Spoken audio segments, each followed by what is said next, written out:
À Djibouti, qui est particulier, il y a un certain nombre de forces étrangères qui sont prépositionnées. Il y a les Français, bien sûr, mais il y a les Américains, il y a les Japonais, il y a, dans une moindre mesure, il y a des Allemands, des Italiens, des Espagnols, et puis il y a les Chinois. Je n'imagine pas que ces puissances étrangères, les Américains ont dit 4000 hommes, les Chinois ont dit 1000, mais possibilité d'aller jusqu'à 10 000, etc. Je n'imagine pas que ces forces étrangères, ces puissances étrangères ne puissent pas avoir une influence sur la vie politique, sur le régime. Et d'ailleurs, on sait très bien que Guelleh joue toujours, comme il a joué avec les clans et les tribus à Djibouti, il joue la division pour régner. Et il joue sûrement entre les Américains et les Chinois, ça se voit par moments. Alors, vous, avec la charte de transition, il va falloir, je dirais, composer avec ces forces étrangères qui ont des endroits loués et qui ont, surtout pour la Chine, qui ont beaucoup investi dans le pays et qui ont une créance colossale. Est-ce que vous avez prévu, à partir de maintenant, de contacter ces puissances étrangères pour leur faire part de votre initiative? Oui, ce n'est pas un hasard si un journaliste a qualifié Djibouti des porte-avions.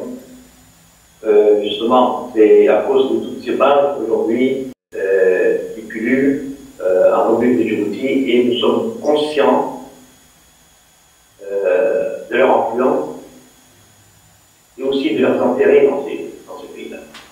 Et leurs intérêts aussi pour que ces pays-là restent stables et qu'elle arrive à honorer finalement tous ces engagements. Alors, aujourd'hui, c'est un secret de polichinelle que le sieur Guelleh et son entourage familial est devenu un facteur d'instabilité, mais un facteur de trafic d'armes et de drogue. À tel point, paraît-il, il se fait tirer les oreilles par certaines puissances. Et les trafics d'armes ont été, récemment même, les armes ont été réquisitionnées à côté de la mer d'Europe par la marine américaine.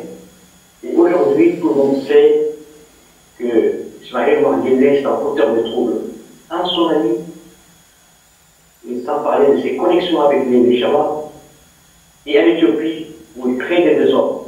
Alors, on pense qu'avec cette charte, avec cette nouvelle donne dans le paysage politique djiboutien, à savoir qu'il y a des gens de tout horizon et de toutes les diverses communautés qui composent cette charte aujourd'hui, ça donne à voir que dans ce pays-là, il faut, en tout cas, c'est clair que vous avez là un instrument pour crédibiliser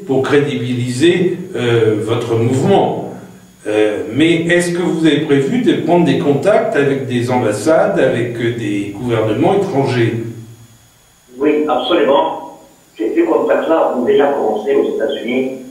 Déjà, nos délégués, nos représentants là-bas, ils ont déjà pris des contacts aux États-Unis.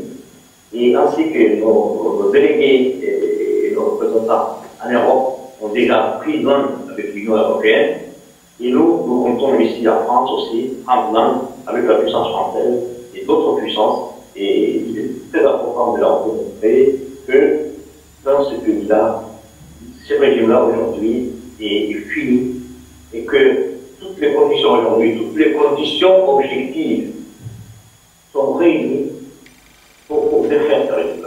Et il ne restait que les conditions subjectives et actuellement on est en train de travailler là-dessus, c'est-à-dire l'encadrement de tous ces recontractements. Aujourd'hui, le recontractement est général.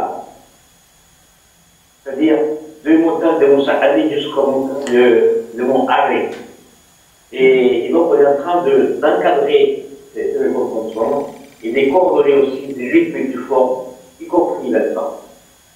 Et pour arriver à nous défaire de ce régime.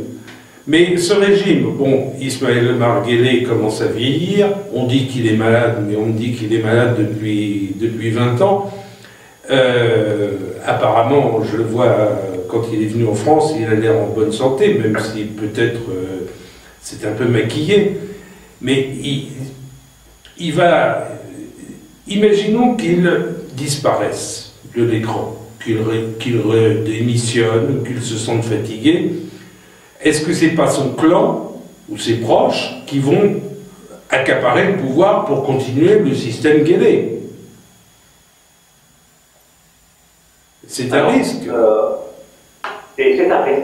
C'est un risque, mais il a tellement pris une importance centrale dans ce régime. C'est-à-dire que l'État, il est devenu tellement, même s'il est aidé par sa famille pour cette cousins et tout ça aujourd'hui, il est devenu la figure centrale de cet État-là.